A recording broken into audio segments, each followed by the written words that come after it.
आज दिनांक 8 नवंबर 2025 को वंदे मातरम गीत के 150 वर्ष पूर्ण होने पर एनसीसी द्वारा विशेष कार्यक्रम का आयोजन। आजादी के अमर गीत वंदे मातरम के 150 वर्ष पूर्ण होने के उपलक्ष्य में 22 यूपी गर्ल्स बटालियन एनसीसी के तत्वावधान में एक विशेष कार्यक्रम का आयोजन किया गया।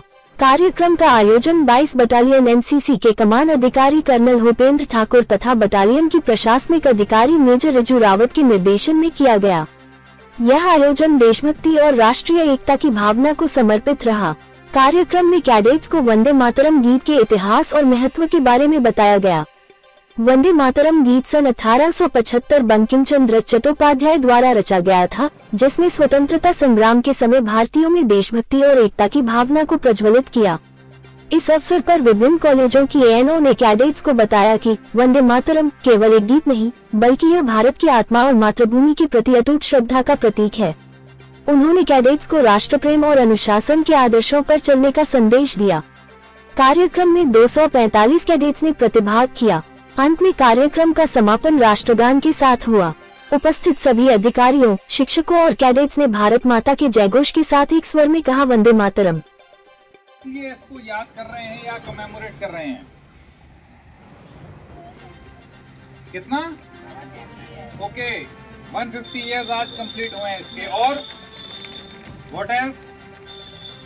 इसका सिग्निफिकेंस क्या है? कब इसका सबसे ज्यादा यूज हुआ था?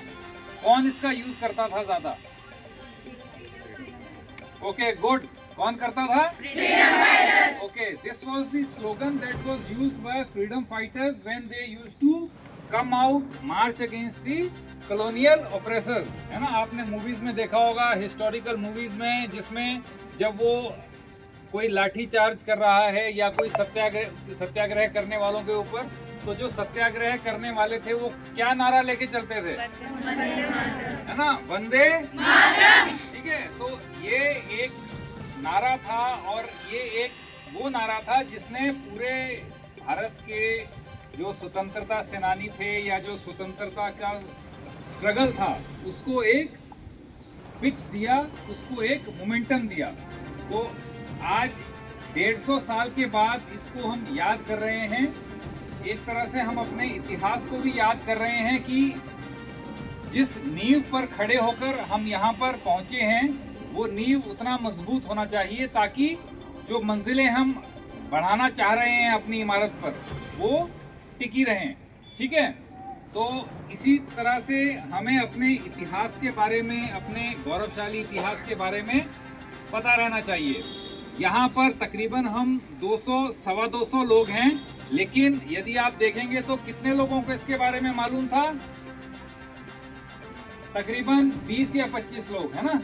तो इसमें इसको बुरा नहीं मानना है, लेकिन इसको हमारे आज़ादी का जो नारा था, जिसको बोलकर या जिससे जोश प्राप्त करके हमारे स्वतंत्रता सेनानियों ने अपने ऑपरेसर्स के अगेंस्ट लड़ाई लड़ी, ठीक है, तो उसका महत्व क्या था, इतिहास क्या था। ठीक है, ओके, अभी सबको मालूम है वंदे मातरम के बारे में? ओके, तो आज सबने अपने अपने घरों में जाकर भी एटलीस्ट सबको बताना है। ठीक है, एजुकेट करना है इस चीज के बारे में। ठीक है, बहुत आधे से ज्यादा लोगों को ये भी नहीं पता था कि ये हमारा राष्ट्रीय गीत है ना। ठीक है, तो देख लेना है कि हम अपने देश के बारे में कितना जानते हैं। ठीक है, चलो, गुड। ठीक है, शाबाश। मैं देख रहा हूँ कि आप सभी लोगों ने बहुत अच्छे पोस्टर्स इस थीम पे बनाए हैं। ये आपके टैलेंट को भी उभार कर सामने